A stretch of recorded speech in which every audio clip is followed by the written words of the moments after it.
जय हिंद साथियों, मैं पवन पारा सर आपका स्वागत करता हूँ, अभिनंदन करता हूँ। और जो पॉलिटी की सीरीज चल रही है उसे पुनः एक बार आगे बढ़ाते हैं। और हम पढ़ रहे थे संवैधानिक उपचारों का अधिकार, इसमें अनुच्छेद 32। और इसमें हमने देखा कि दोनों सुप्रीम कोर्ट और हाई कोर्ट दोनों ही 5 रिटें जारी करते हैं। हमने देखा कि हाई कोर्ट इनके अलावा एक इंजेक्शन रिट जो राहत सामग्री उपलब्ध कराने के लिए रिट जारी कर सके। हम दोनों में अनुच्छेद 32 और 226 में हमने डिफरेंस देखा, इनमें क्या क्या डिफरेंस है। अब देखते हैं कि मौलिक अधिकारों के कौन कौन से मौलिक अधिकारों का निलंबन हो सकता है और कब कब हो सकता है। तो हमारा हेडिंग होगा मौलिक अधिकारों का निलंबन। मौलिक अधिकारों का निलंबन।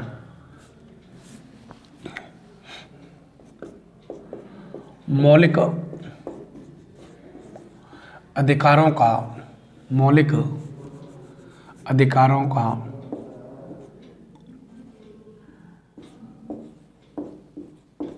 अधिकारों का निलंबन या स्थगन निलंबन किया जाना या कब कब किया जाता है। देखो साहब, तो इसके लिए हमें 2 अनुच्छेद पढ़ने पड़ेंगे, 358 और 359। देखो अनुच्छेद 358 क्या कहता है। अनुच्छेद 358 ये कहता है, ये आप देख रहे हैं, ये अनुच्छेद 358 राष्ट्रीय आपातकाल से संबंधित है, जिसको हम आगे चर्चा करेंगे जब राष्ट्रपति पढ़ेंगे।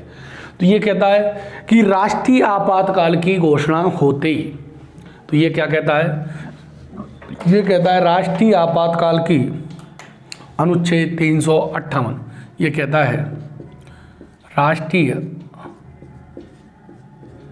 आपातकाल।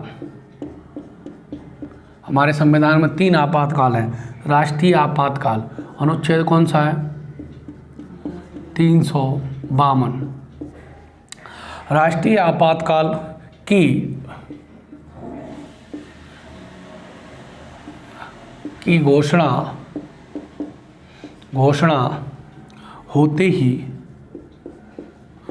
ही अनुच्छेद 19(1) में प्राप्त अनुच्छेद 19(1) में प्राप्त स्वतंत्रताएं,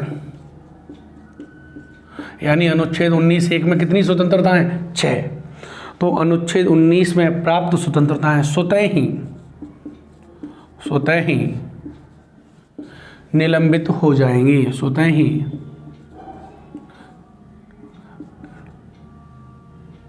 निलंबित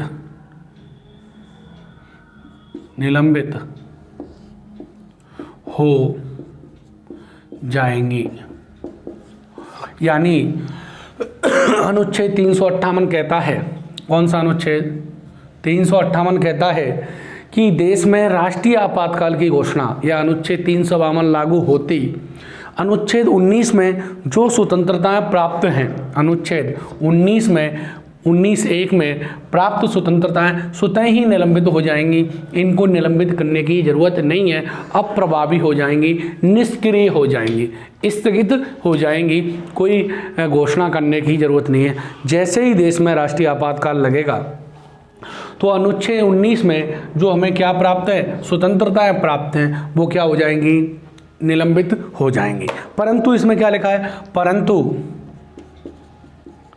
परंतु राष्ट्रीय आपातकाल की घोषणा, राष्ट्रीय आपातकाल की घोषणा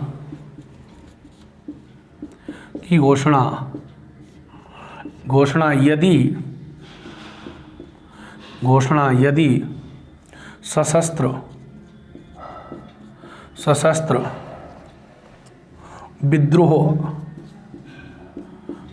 विद्रोह के आधार पर होती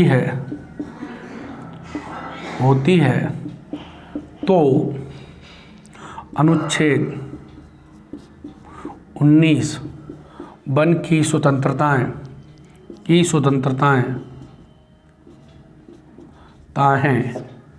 निलंबित नहीं होंगी, की स्वतंत्रताएं निलंबित नहीं होंगी।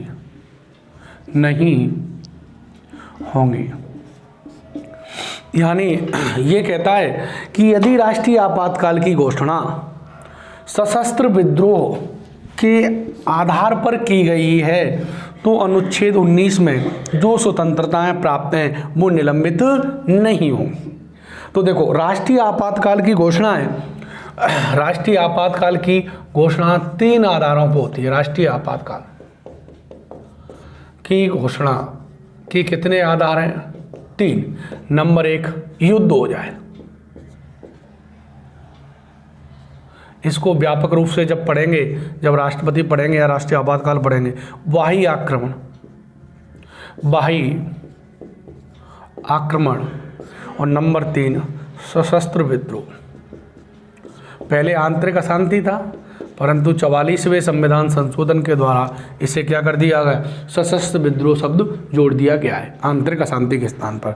तो देखो, राष्ट्रीय आपातकाल की जो घोषणा होती है वो 3 आधारों पर, युद्ध, बाह्य आक्रमण, युद्ध हो जाए किसी देश के साथ, या अचानक कोई बाहरी देश क्या कर दे? आक्रमण कर दे, तो भी राष्ट्रीय आपातकाल की क्या होती है? घोषणा।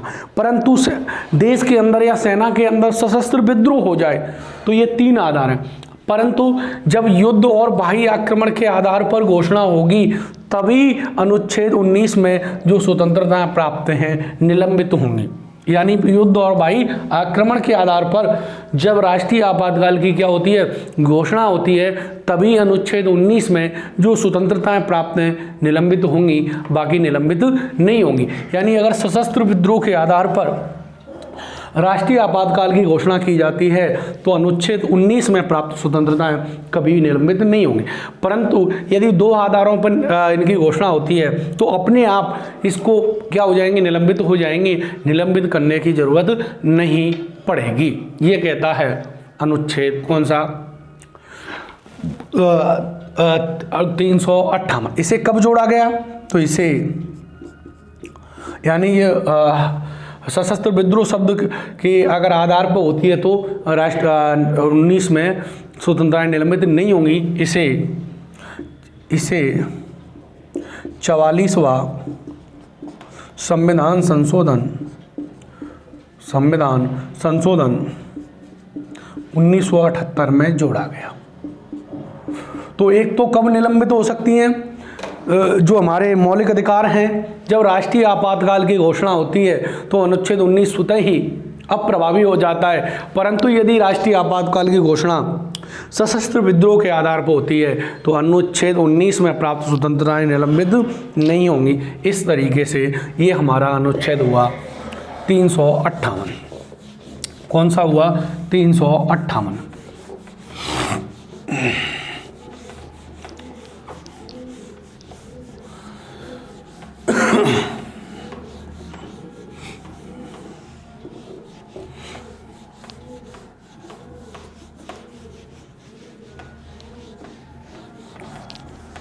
अब देखते हैं अनुच्छेद 359।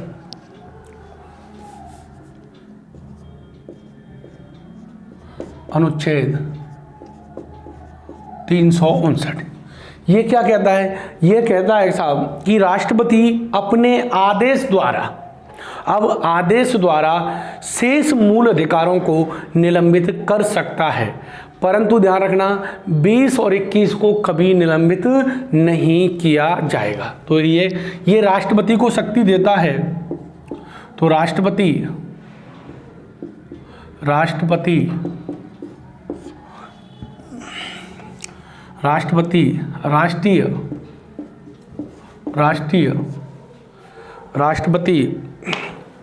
राष्ट्रीय आपातकाल के दौरान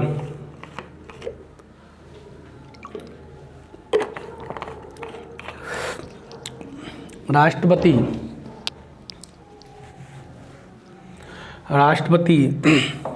राष्ट्रीय आपातकाल के दौरान अपने आदेश द्वारा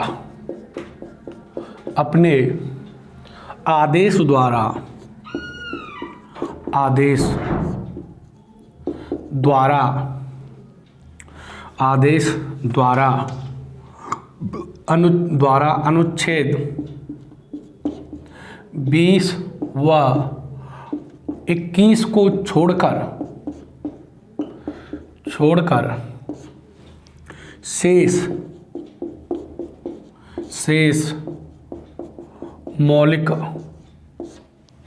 शेष मौलिक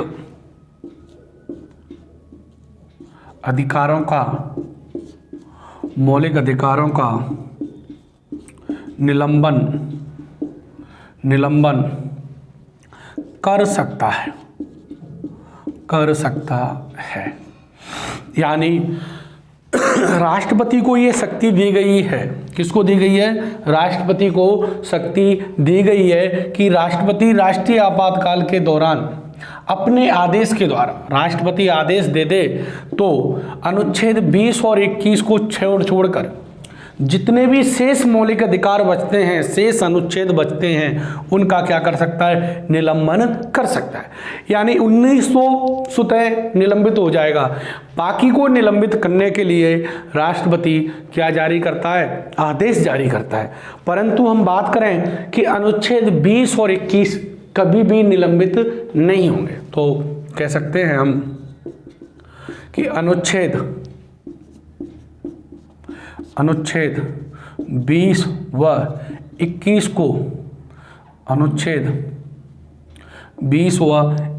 को किसी भी स्थिति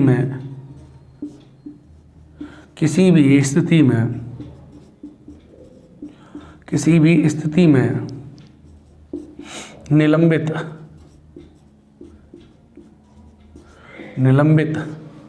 नहीं किया जा सकता। निलंबित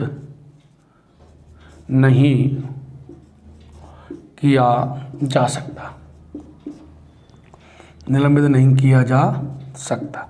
यानी 20-21 का सवाल आता है, क्या राष्ट्रीय आपातकाल के दौरान 20-21 निलंबित हो सकता है? नहीं, 20-21 तो किसी भी स्थिति में निलंबित नहीं होगा। बाकी के हमारे जो मौलिक अधिकार हैं उनका क्या हो सकता है? निलंबन हो सकता है। 20-21 का किसी भी कंडीशन में निलंबन नहीं होगा, क्योंकि 20 में है साहब अपराधों से दोष सिद्धि से संरक्षण।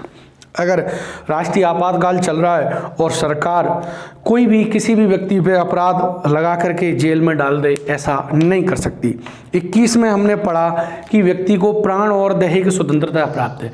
अगर राष्ट्रीय आपातकाल के दौरान गवर्नमेंट, सरकार जो भी है, वो ऐसा नहीं कर सकती कि व्यक्ति को फांसी पर चढ़ा दे, उसके प्राणों को छीन दे, ऐसा भी नहीं किया जा सकता।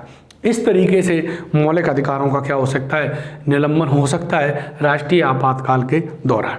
तो हमने देखा 358 कहता है कि राष्ट्रीय आपातकाल की घोषणा होते ही 358 तो ये कहता है कि अनुच्छेद 19 में जो व्यक्ति को 6 स्वतंत्रता प्राप्त है, वो यदि राष्ट्रीय आपातकाल की घोषणा हो गई है तो इसको निलंबित करने की जरूरत नहीं पड़ेगी, वो स्वतः ही क्या हो जाएगा? निलंबित हो जाएगा। परंतु इसमें 44वें संविधान संशोधन के द्वारा प्रावधान किया गया कि यदि राष्ट्रीय आपातकाल की घोषणा सशस्त्र विद्रोह के आधार पर की जा रही है तो मौलिक अधिकारों का निलंबन नहीं किया जा सकता। ये क्लियर हुआ।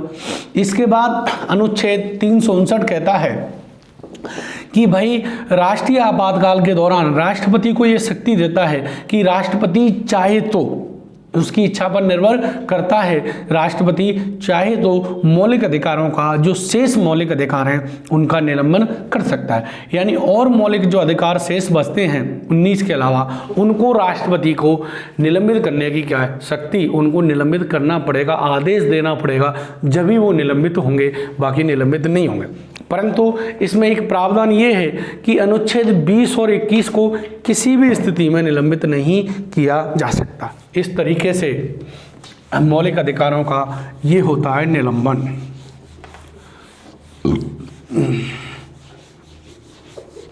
अब देखो मौलिक अधिकार हमने पढ़ा कि 12 से 35 तक हैं, तो हमने अनुच्छेद 32 तक तो पढ़ लिए। अब देखते हैं 33, अनुच्छेद 33।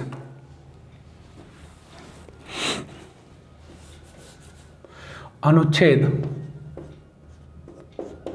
33, अनुच्छेद 33 कहता है, एक बार समझ लेते हैं कि देखो जो हमारी सेना है, कुछ अर्धसैनिक बल हैं, पुलिस है, या जो भी बल मतलब बल रखता है, शक्ति रखता है, इसमें लिखा हुआ है पुलिस, अर्धसैनिक बल, इंटेलिजेंस ब्यूरो, कुछ संस्था हैं, तो यह नहीं कह सकती कि भैया हमारी जान को, जोखिम को खतरा है और हमारे मौलिक अधिकारों का हनन हो रहा है और हम युद्ध नहीं लड़ेंगे। जैसे मान के चलो हमारा किसी देश से युद्ध हो रहा है, किसी देश ने अचानक हम पर आक्रमण कर दिया, क्या कर दिया, आक्रमण कर दिया, और हमारी जो पुलिस सेना है ये कहती है कि हमें जीवन का अधिकार प्राप्त है, क्या है, जीवन का अधिकार प्राप्त है और हम युद्ध नहीं करेंगे क्योंकि इसमें हमें मरने की संभावना है ना।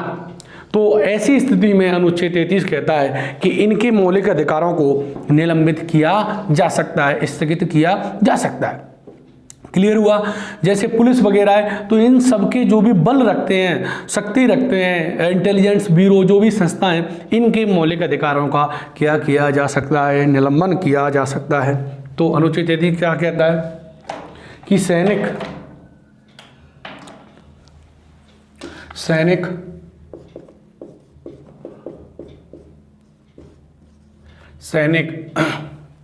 कोमा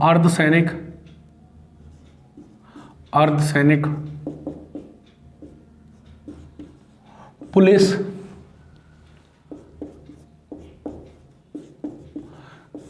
पुलिस या अन्य कोई बल का प्रयोग करने वाला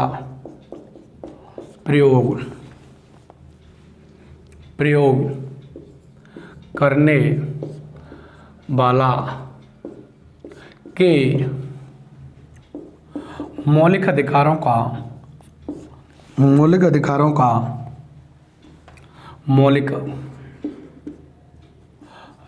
का निलंबन किया जा सकता है, जा सकता है। जैसे हम बात करें कि जैसे अनुच्छेद 19 में बोलने की स्वतंत्रता है, क्या है, बोलने की स्वतंत्रता है। अनुच्छेद 19 में संगठन बनाने की स्वतंत्रता है। तो कोई पुलिस बल है, आर्मी है, वो कि भैया हम तो संगठन बनाएंगे, अरे भैया आपके मौलिक अधिकारों को निलंबित किया जा सकता है, आप संगठन नहीं बना सकते, आप क्या नहीं कर सकते, इस तरीके का कोई संगठन नहीं बना सकते। और जैसे हम बात करें कि भैया आपको हर चीज़ की क्या है, स्वतंत्रता दी हुई है, मैं तो भ्रमण करूंगा, मैं ये करूंगा, तो इस तरीके से, इसीलिए संविधान जो निर्माता थे वो जानते थे कि भारत में इस तरह के खुरापाती दिमाग के लोग रहते हैं। क्या रहते हैं, खुरापाती। वो कहेंगे कि मुझे तो क्या है, स्वतंत्रता प्राप्त है, इस तरीके की क्या है, स्वतंत्रता प्राप्त है। और वो भाई जैसे मान के चलो पहले सैलरी ले रहे हैं, को काम कर रहे हैं, और जब युद्ध लड़ाई का काम आया तो वो कह दें कि इससे मेरे मौलिक अधिकार प्रभावित हो रहे हैं, मुझसे जीवन जीने का अधिकार है और यहाँ मेरी मरने की संभावना है, इसलिए मैं युद्ध नहीं कर रहा, मैं कोई कार्य नहीं कर रहा। इस तरीके से ये प्रावधान कर रखा है कि उनके मौलिक अधिकारों को निलंबित किया जा सकता है। अब देखो साहब,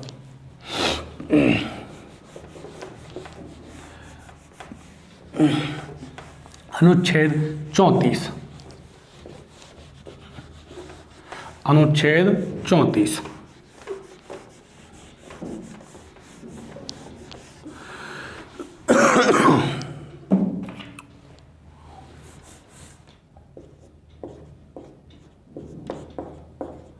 अनुच्छेद 34 क्या कहता है कि भारत के किसी जगह, किसी स्थान या पूरे भारत में या किसी स्थान विशेष में जहां सैनिक कानून जहाँ पर सैनिक विधि या सैनिक कानून लागू हो, जिसे मार्शल लॉ कहते हैं, वहाँ पर लागू हो।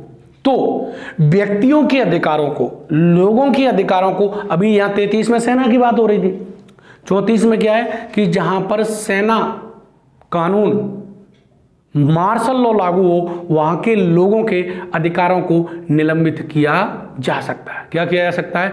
निलंबित किया जा सकता है। जैसे अभी हम नेट की बात करेंगे तो भैया नेट यूज करना व्यक्ति का सुप्रीम कोर्ट ने कहा है एक क्या है? मौलिक अधिकार है। क्या है? मौलिक अधिकार है। जैसे अनुच्छेद 19(1)(a) में और जी में, क्योंकि कई लोग ए में तो बोलने की स्वतंत्रता है, तो कई लोग नेट के द्वारा, फेसबुक, व्हाट्सएप के द्वारा अपने विचारों को अभिव्यक्त करते हैं, प्रदान करते हैं।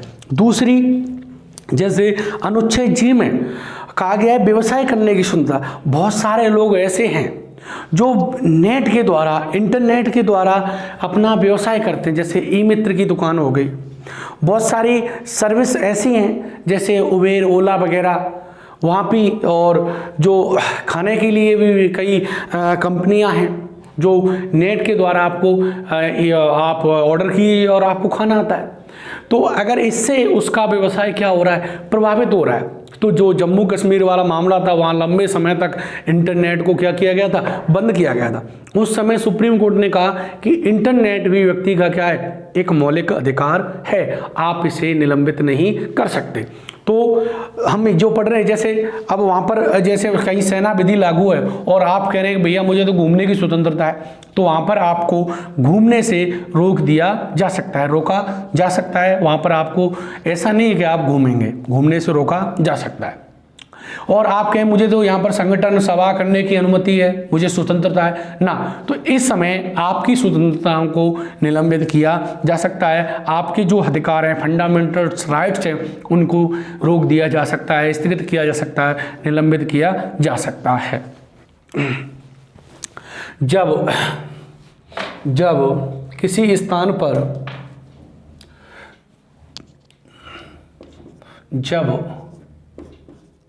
किसी स्थान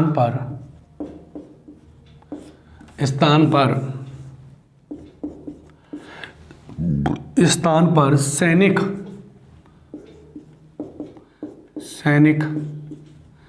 कानून, इसे कहें मार्शल लॉ,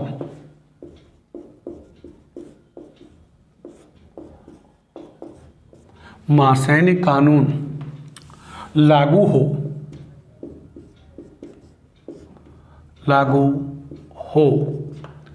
तो उस स्थान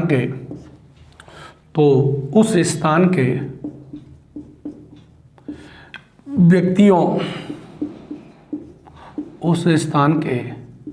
व्यक्तियों के मौलिक अधिकारों को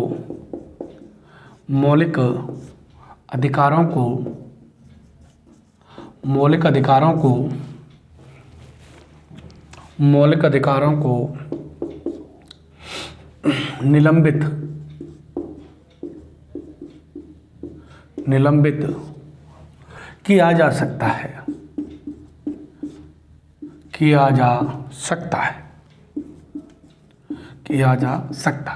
यानी किसी स्थान पर जब क्या लागू हो? सैनिक कानून लागू हो, तो वहाँ पर लोगों के मौलिक अधिकारों को निलंबित किया जा सकता है। यह अनुच्छेद 34 कहता है।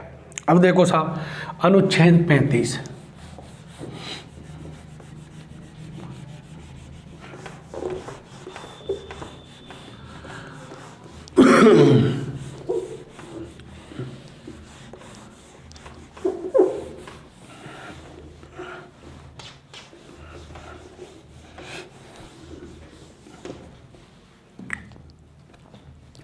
अनुच्छेद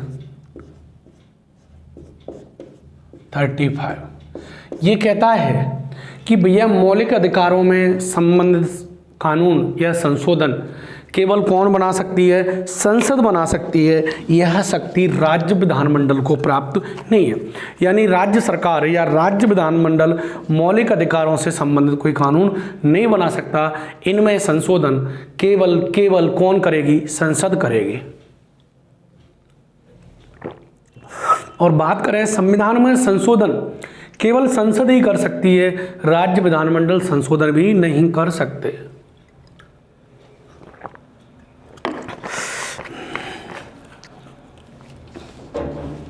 तो मौलिक अधिकारों में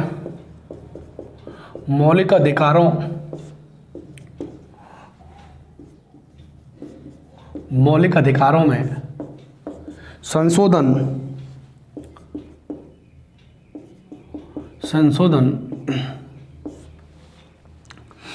केवल संसद कर सकती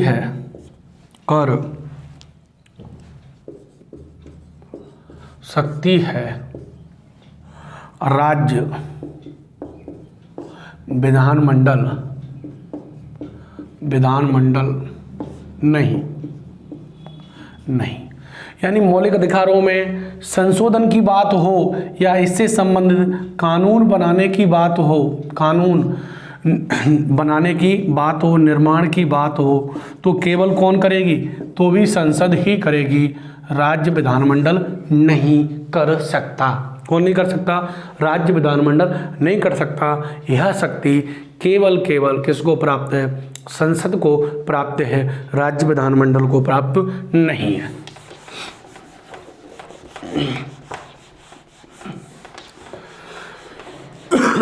अब देखो एक अनुच्छेद था 35A। क्या था? 35A था। जब 31 अक्टूबर 2019 को 370 को समाप्त किया था, तब उसको भी समाप्त कर दिया गया है। तो एक अनुच्छेद ये भी था 35A। इसमें जो प्रावधान था कि जम्मू एंड कश्मीर में जो संपत्ति है, स्थायी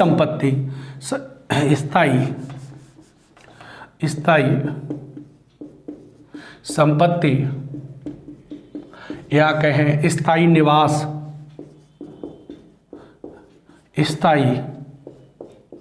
निवास जम्मू कश्मीर का जो नागरिक था वो ही कर सकता था। भारत का नागरिक जम्मू कश्मीर के अलावा कोई है तो वो नहीं कर सकता। स्थायी निवास जम्मू एंड कश्मीर के अलावा भारत का कोई अन्य पूछ सकता है, ये अन्य व्यक्ति नहीं कर सकता था।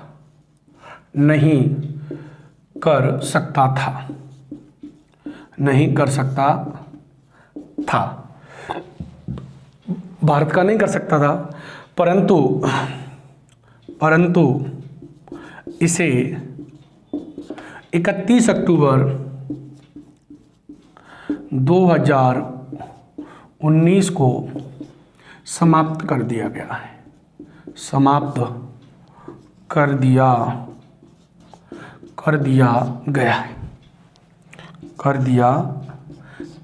है। यानी इसे 31 अक्टूबर 2019 को क्या कर दिया? समाप्त कर दिया गया, अनुच्छेद 370 के साथ। देखो वैसे हम पढ़ चुके हैं, अब हम हेडिंग बनाएंगे मौलिक अधिकारों में संशोधन। मौलिक अधिकारों में संशोधन। क्या साहब? मौलिक अधिकारों में संशोधन।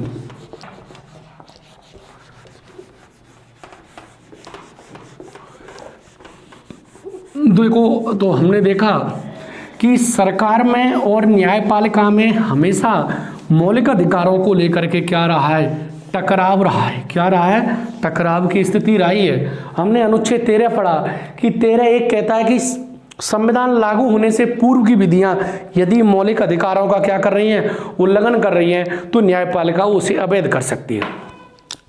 13(2) में पढ़ा कि यदि संविधान लागू होने के बाद राज्य कोई या संसद कोई कानून बनाती है और वो मौलिक अधिकारों का क्या करता है? उल्लंघन करता है, तो वो क्या हो जाएगा? शून्य हो जाएगा। हमने 13(3) में पढ़ा कि विधि की परिभाषा, विधि में क्या क्या आएगा, अध्यादेश, आदेश, नियम, विधि, उपविधि, नियम, अधिसूचना, रूढ़ि, याद विधि के अंतर्गत आता है। फिर संसद ने 24वां संविधान संशोधन 1971 के द्वारा 13(4) जोड़ा और इसमें कहा कि संविधान संशोधन विधि के अंतर्गत नहीं आता। तो सरकार के अंतर और न्यायपालिका के बीच अनुच्छेद 13 को लेकर के हमेशा क्या रहा है, विवाद रहा है। तो इसको दे हेडिंग बनाते हैं, क्या मौलिक अधिकारों में संशोधन हो सकता है। एफआर में या मौलिक अधिकारों में एफआर में संशोधन। तो देखो साहब, सरकार ने अनुच्छेद 39(b) और 39(c) को लागू करने के लिए सरकार ने भूमि अधिनियम बिल बनाए और इस बिल के द्वारा उन्होंने लोगों की संपत्ति को छीना, अधिग्रहण किया। तो लोगों ने कहा वो चले गए सुप्रीम कोर्ट। कहाँ चले गए? क्योंकि उन्हें 32 के तहत ये शक्ति प्राप्त है। कोर्ट गए और उन्होंने कहा कि हमारे मौलिक अधिकारों का उल्लंघन हो रहा है और उन्होंने तर्क दिया कि 13(2) ये शक्ति देता है, 13(2) शक्ति देता है कि संसद कानून बना करके भी संविधान में संशोधन के द्वारा मौलिक अधिकारों को कम या सीमित नहीं किया जा सकता। तो देखो, पहला हम देखते हैं कि सरकार ने क्या किया। सरकार ने तो पहला मामला आया प्रथम संविधान संशोधन। प्रथम संविधान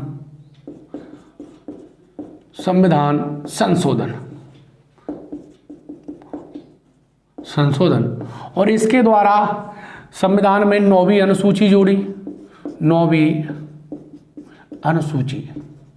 और इस 9वीं अनुसूची में जो संपत्ति का अधिकार था, संपत्ति के अधिकार को सीमित किया गया। जब ये किया गया तो ये मामला गया कोर्ट और ये मामला गया शंकरी प्रसाद बनाम भारत संघ। मामला है 1951 का। इस मामले में सुप्रीम कोर्ट ने कहा, इसमें जो तर्क था याचिका, वो तर्क था कि इसमें याचिका कर्ता का तर्क था कि अनुच्छेद 13(2) के तहत संसद 368 के तहत मौलिक अधिकारों को कम नहीं कर सकती। इसने कहा कि जो 13(2) के अंतर्गत, विधि शब्द के अंतर्गत भी संविधान संशोधन आता है। न्यायपालिका ने क्या कहा? सुप्रीम कोर्ट ने कहा कि प्रथम संविधान संशोधन सही है और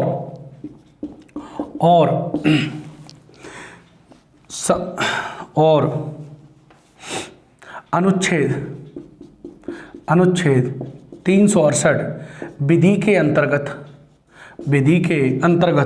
नहीं आता।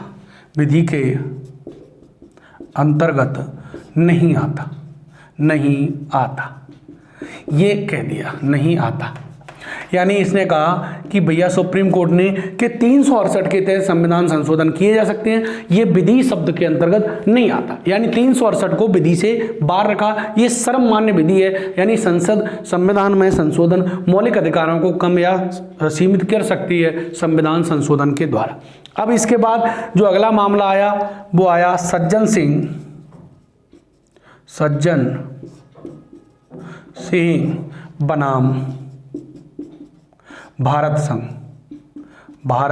संघ, सॉरी सज्जन सिंह बनाम राजस्थान, अपने राजस्थान का है, बनाम राजस्थान 1965 का मामला है। और इस मामले में शंकरी प्रसाद के निर्णय को दोहराया, जो निर्णय शंकरी प्रसाद में दिया था उसी निर्णय को कहा कि संसद संशोधन कर सकती है, और ये 368 को बाहर रखा, यानी विधि के अंतर्गत नहीं आता। अब देखो अगला जो मामला आता है वो आता है गोलखनाथ बनाम पंजाब राज्य। अगला मामला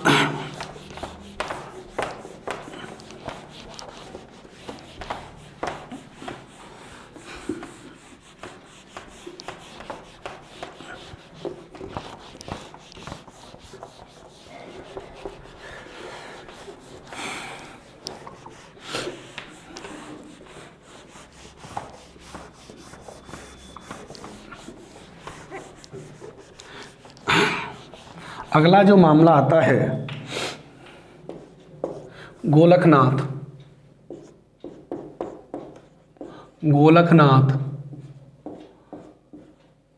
बनाम पंजाब राज्य। ये मामला है 1967 का। कब का है? 1967 का मामला है। इस मामले में देखो सुप्रीम कोर्ट ने 11 न्यायाधीशों की पीठ बनाई। कितने की? 11 की, और 5-6 से निर्णय दिया, और जो अपना शंकरी और सज्जन सिंह के मामले को पलट दिया। और सुप्रीम कोर्ट ने कहा, इस मामले में कोर्ट ने कहा कि संसद 368 के तहत FR में संशोधन या कम नहीं कर सकती, कर सकती। और इसमें कहा कि 368 भी विधि के अंतर्गत आता है, विधि के अंतर्गत आता है। और इस समय प्रधानमंत्री थी इंदिरा गांधी, यानी केशवानंद गोलखनाथ मामले में कहा कि संसद 368 के तहत संविधान में संशोधन नहीं कर सकती, मौलिक अधिकारों को कम सीमित नहीं कर सकती, यानी संसद की शक्ति को सीमित किया गया। और कहा गया कि 368 भी विधि शब्द के अंतर्गत आता है और इसके द्वारा संशोधन नहीं हो सकता। जैसे ही ये कहा तो आप जानते हैं प्रधानमंत्री इंदिरा गांधी थी, और उन्होंने 24वां संविधान संशोधन 1971 किया, और इसमें प्रावधान किया कि अनुच्छेद 13 4 जोड़ा, और इसमें कहा कि विधि के अंतर्गत 368 नहीं आता, 368 विधि के अंतर्गत नहीं आता, ये कहा। अब ये जब जैसे ही ये संशोधन किया तो इस मामले को चुनौती दी गई केशवानंद भारती बनाम भारत संघ के मामले में। अरे इस 24वें संविधान संशोधन को चुनौती कहाँ दी गई? केशवानंद भारती बनाम भारत संघ, केशवानंद भारती बनाम केरल राज्य का 24 अप्रैल 1973 का मामला था। तो देखो 24वें संविधान संशोधन 1971 को चुनौती दी गई। कहाँ? केशवानंद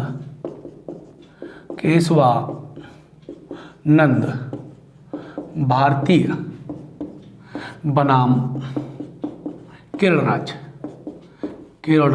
राज्य। ये मामला है 24 अप्रैल 1973 को, इसकी डेट भी याद रहनी चाहिए। तो इसमें 13 न्यायाधीशों की पीठ बनाई। कितने की? 13 की।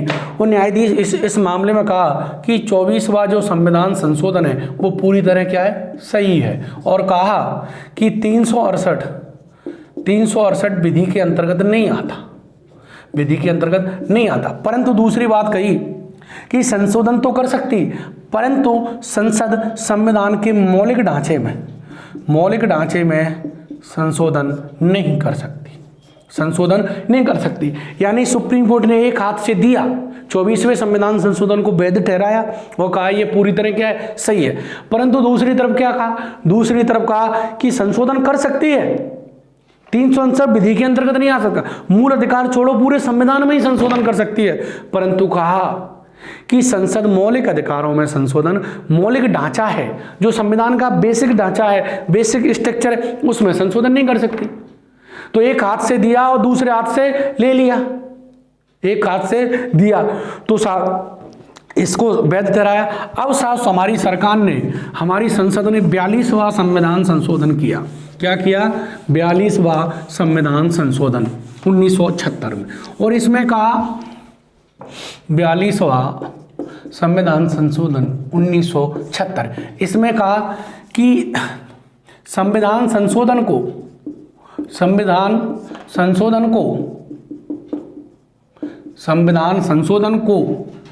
किसी भी न्यायालय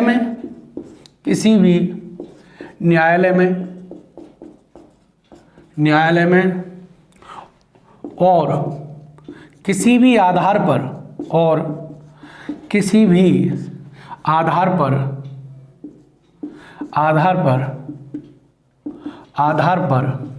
चुनौती नहीं दी जा